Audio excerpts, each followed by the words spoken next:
Here we go! We're feeling very gay because it's almost time to play. Grab your favorite chair with the Lucky Pierres. Yeah! All right, guys, welcome back to the Lucky Pierres. Tonight we got a brand new movie review for you. It's a big franchise. It's the 25th installment of the Bond franchise, No Time to Die. There's just no time to die. All right, guys, No Time to Die. You guys know I'm a huge Bond fan. I enjoyed it pretty thoroughly. I watched it twice. Shaw and I seen it in the theaters when it first came out. And then I watched it probably... You saw it in the IMAX, right? I think so, yeah. And then I watched it probably about 3 weeks ago again. Don't do that. First time, I wasn't that crazy about it. First time, I probably gave it a 7 out of 10 or something like that. And then after, it went up. When I watched it a second time, I appreciated it more. And I picked up more of the... I guess the details and the nuances of it or whatever. You were probably so amped going in that you got your hopes so high. I got him real worked up about something. It's so hard for me to dial my expectations. He might have been yelling at me before the movie started. I got him worked up about something. No, but basically, let me explain the plot. It's about... So Safin, he's the villain. He goes after Madeline's family at the beginning, whose family wronged him and killed his family. So he goes after her.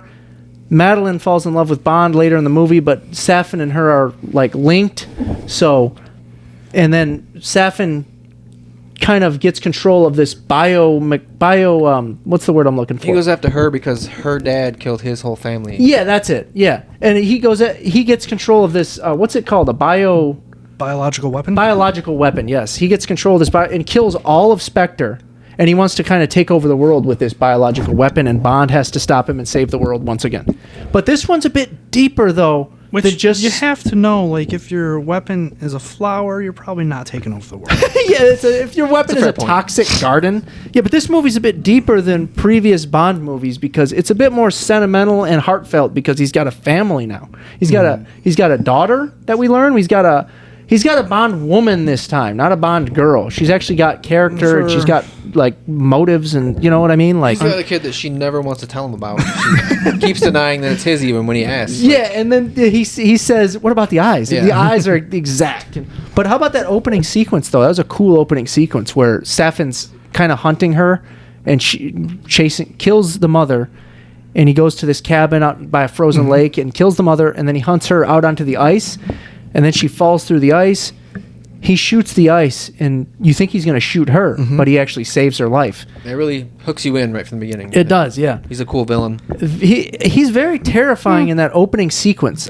Goes downhill for him from there. He does go downhill. Like the charisma, just nothing against Rami Malek, but the writing for the character, the charisma is just not there. The writing, I feel like the other things that you mentioned, like, took away, like, whereas normally in a Bond movie, I mean, I'm reaching here because I don't watch them, but I feel like the main point is like the dynamic between the villain and Bond, and in this one it was fractured to be like about him and his family and the girl instead of direct, like all the back and forth being between the villain and him. Yeah, that's so like Malik got lost in the shuffle. It was at its core. I think it's more of a love story than just an action film. A lot of it is the mask. Like the mask was sweet looking. Yeah. Yeah, once he takes it off, he's forgettable. It's a very Kylo Ren-ish effect. Like, yeah. Where Kylo like is super awesome with the mask in Star Wars movies, but then when he takes it off, you're like, who's this?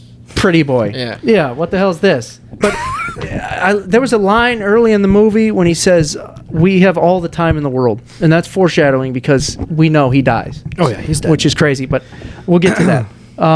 But it's cool, though, because the beginning is kind of like a metaphor for James Bond, like forgetting the past because he has so much baggage. This Daniel Craig Bond, the character always, and he can't forget about Vesper, who's been through it.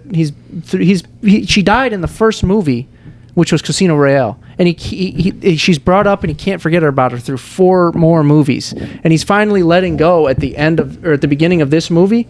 That's when they try and assassinate him because she takes him to the grave where she's buried, but it's actually Spectre getting in there, and they try and kill him, and that's what makes him retire. And then Felix Leiter comes and persuades him to come back and save the world because we need you. You know what I mean? But Yeah, but that's cool though, because they're like two wounded animals. Him and Madeline, that's his love interest. Like they're trying to like write those things on pieces of paper and just forget them. You remember that little sequence? Burn them. Yeah, burn them and then just let the past go. That's that. But that was cool, and it's kind of tragic now that you think about it. Now that you know where it's going, though, because you now putting it all together. The end that makes it that much sadder because he dies. And it just initially he didn't trust her because one guy said that she turned on him and lied to him, and he believed it. Like she's part of Spectre. Yeah, that's what. So that's he what just he said. shunned her. Like, get away from me. Yep. Puts her on the train, and that's that. Yep. And they called her a daughter of Spectre. Another thing about the Bond, like the Craig Bond movies, a lot of great chase sequences. This one adds another one about like 20 minutes into the movie. There's multiple good chase scenes. Quantum of Solace, I remember that movie. I was watching it, I'm like, let's see, a boat chase, a train chase, a car chase, a plane chase. I feel like in almost all the Bond movies, there's a boat chase for some reason. There's a lot of boat chases and a lot of car chases, and of course. Good because they're not crazy CGI like Fast and Furious. No, they're more like practical. Yeah, that's the thing about Bond movies. There's not a whole lot of movies that do it to that production quality, that high quality. Right. That they don't have a $250 million budget to play around with and just blow stuff up for real. It's a big part of what you watch them for. Yeah, the real it's action. Be awesome action. Real action. Because most movies you see on like Netflix, some like big movie like Red Notice. I never watched it, but I'm assuming it has a lot of action sequences. But I watched it. It's probably special. Great.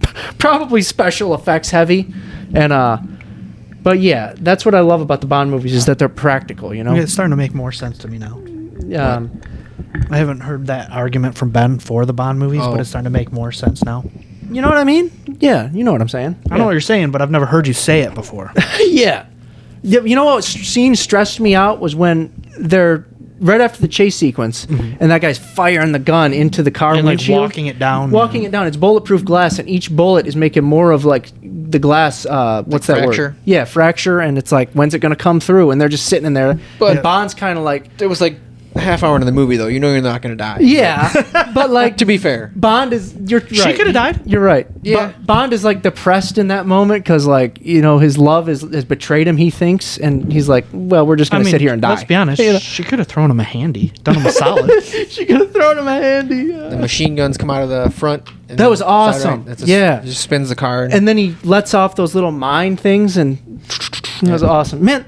The technology in Bond movies is like no other. It's so sick. It's like I know it's like unrealistic, but like every time somewhat. It's a bit far-fetched. You don't really know. Secret agencies and stuff have insane stuff. Speaking of the technology, remember that one scene when they're in, I think it's Q's like office, and he's opening the filing cabinet. There's a teacup set. Like, what the hell's that? You know what I mean? That was funny.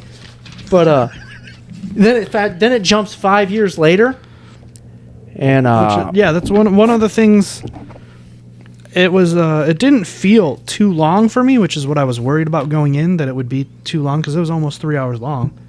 But it was a big storyline, and I feel like it's, even though it was that long and it didn't seem long, it seemed edited down. It like jumped around with a big gap, which I feel like for like 3 hour long movie, it felt like that gap was too big. But well, no, because Bond retired. Right. So that explains it away, kind of. Yeah, but... And he thinks Madeline betrayed him. It's just a long movie to have, like, big gaps in it, I know, I understand. It shouldn't have any gaps. I get what you're saying. Because they could have just made it 3 hours instead of 2:45 and not had the gap. 5 years and 15 minutes? Just follow him and, like, show him gain some weight, eating some nachos, and then like do some Thor, sit-ups, and now I'm back. That's great. No, but then there's that scientist that's being hunted by multiple parties that has the bioweapon. Right. And Safin's the one that eventually gets him and then I'm going to be gains honest, control. I did not remember his name being Safin at all until you kept saying it. Yeah, his name's Safin. Yeah. And then that's when Nomi's introduced. She's the new 007. She's a black woman, and she's just badass, isn't she? She's cool, man. She's awesome. I think it was funny that she was called 007, and he's like, wait a minute, like, I'm James Bond. She's like, well, I'm 007, so like one of us has to be 007. It's just a number. They played with that throughout the whole movie. Yeah. I like that, where like he calls 007 into the office, the boss, and they both start walking, and then the one lady's like, no, Bond, just Bond.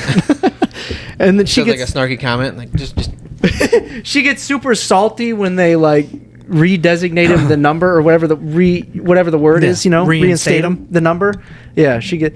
But oh yeah, you remember that also the character. That's when they're doing the mission to get the scientist. When they introduced Paloma, you guys remember her? Mm-hmm. She's played by that Ana de Armas girl. Mm-hmm. That's the first time a woman's been in a Bond movie. That they weren't trying to bang. Yeah, that wasn't sexual, and it's topped off at the end of their relationship. He goes, "Nice working with you," and he shakes her hand. Like that. That's so unlike Bond. You know what I mean? And it just shows you how the world's changing and stuff like that. So that woman's getting respect. She's not just an item. She's a coworker and stuff like that. I think throughout though he was less of a male like chauvinist than the other Bonds. Like 100%. Even from when he started. That's a good point. Yeah, he grew. Yeah, he grew big time, and he's more like sentimental, and he was just more sentimental and like just human. Yeah. Than any previous Bonds. I'd agree with that. That was like part of their character to start out with, like Sean Connery and stuff like that. That's what they did. Like, yeah. They just banged chicks and blew up stuff. They were just like pigs. Yeah. Where they got the whole Austin Powers gimmick from. Yeah. Yeah. Yeah, but Bond is changing big time, and it's for the better. It's adding more like character and stuff. You know what I mean? And this one, I thought had a lot of character from James and from Madeline. And I say they go back to that, honestly. Yeah. But yeah, just go back to some skirt chasing. Yeah, for real.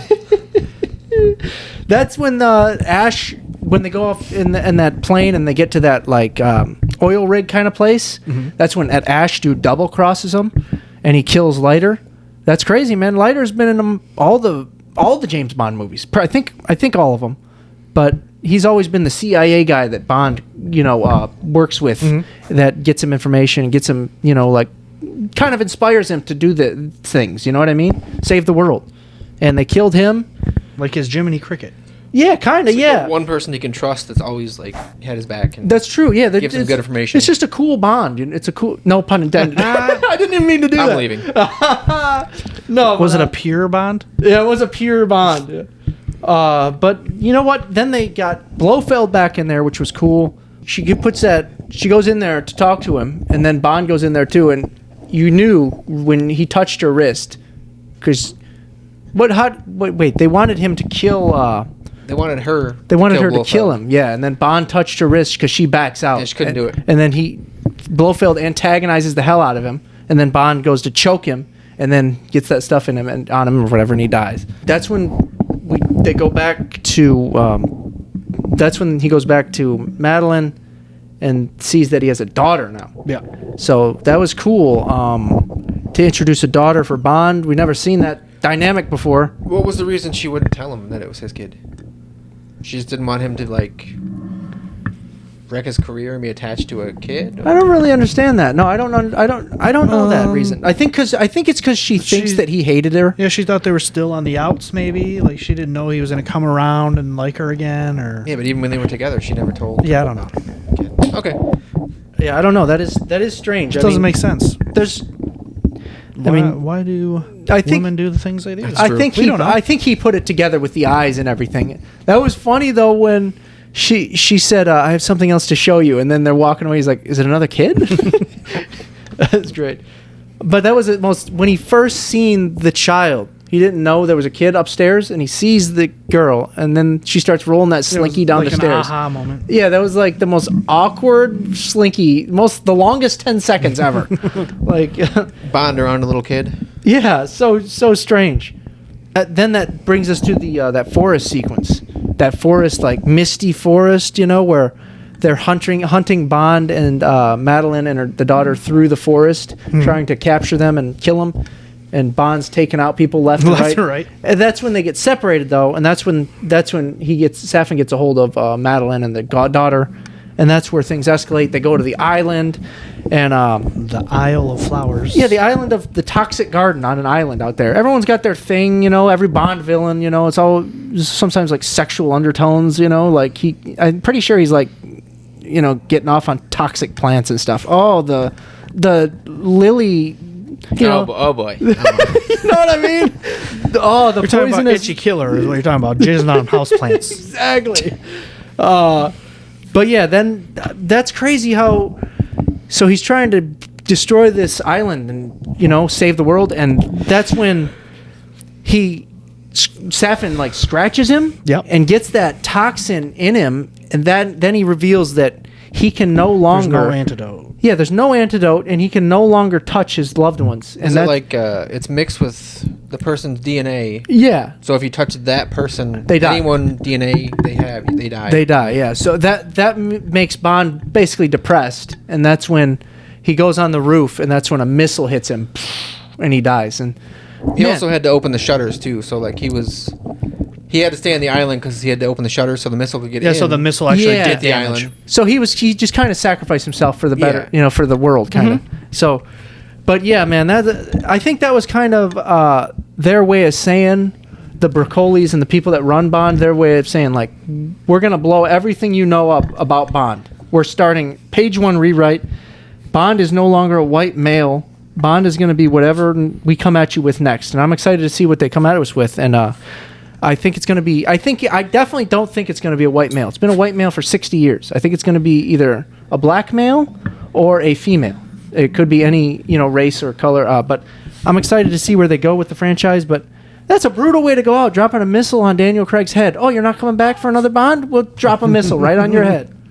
But anyway, I think.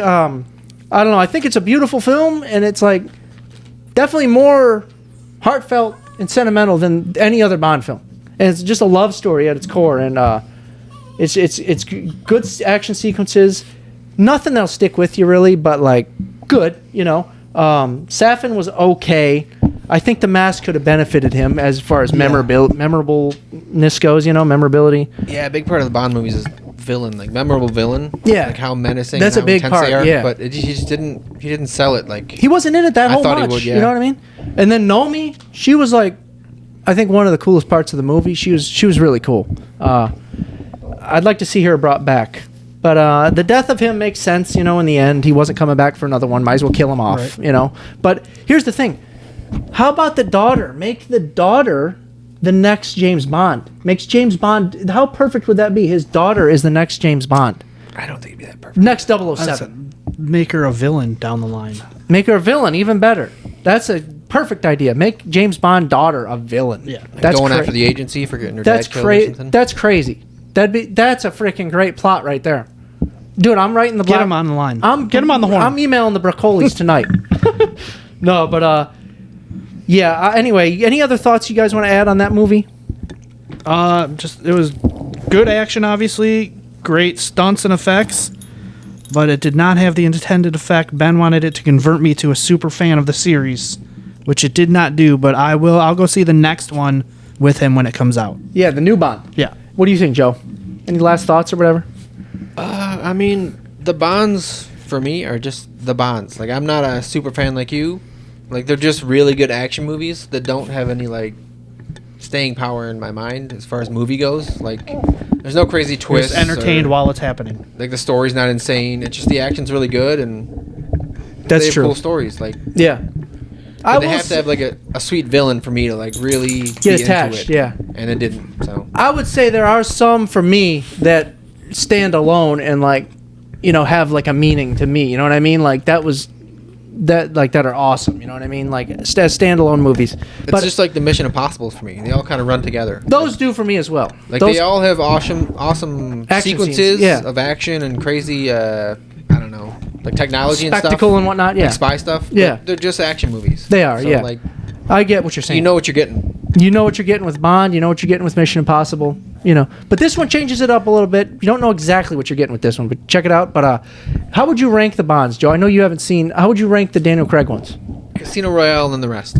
Yeah, I would put them Casino Royale, Skyfall, No Time to Die, Quantum of Solace, and then Spectre. But I'd That's have to how- watch them again. I've only watched them all one time other than Casino Royale. Yeah, you've seen a bunch, yeah. But all right, let's get to ratings. What did you guys give it? I gave it a 7.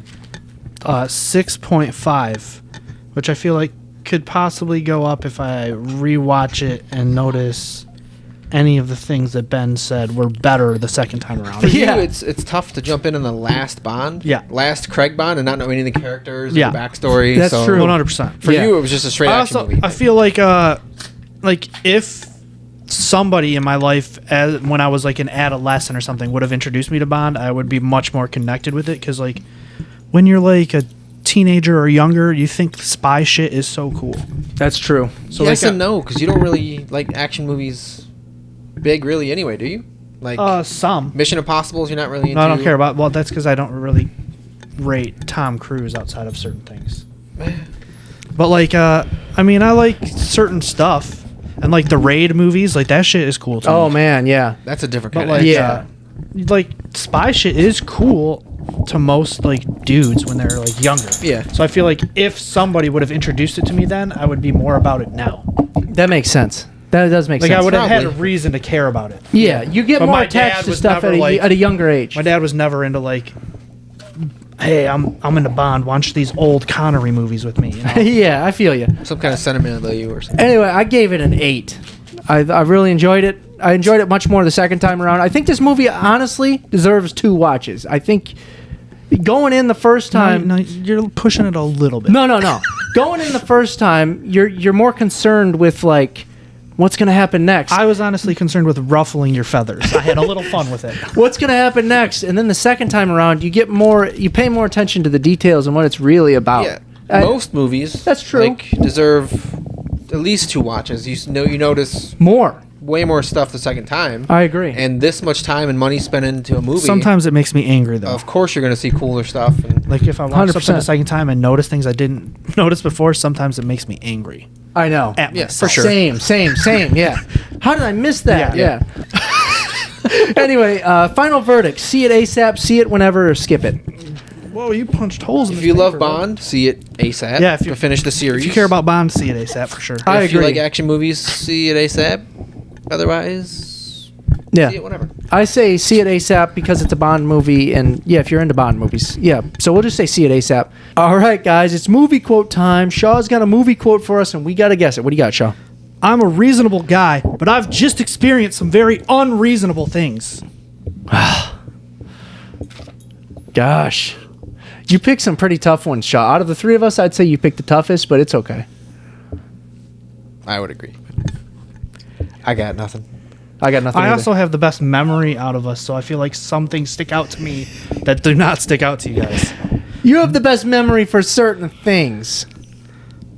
I'd say in general, I have a better memory. No, I don't think so. But all right, what is the movie? Big Trouble in Little China. I'm a reasonable guy, but I've just experienced some very unreasonable things. Ah, shoot! Which I just know watched you that watched not long recently. ago. God dang! All right, that's a point for Shaw. Thank you guys for watching. That's our review for No Time to Die. We love you. Check that one out, and we'll see you very soon.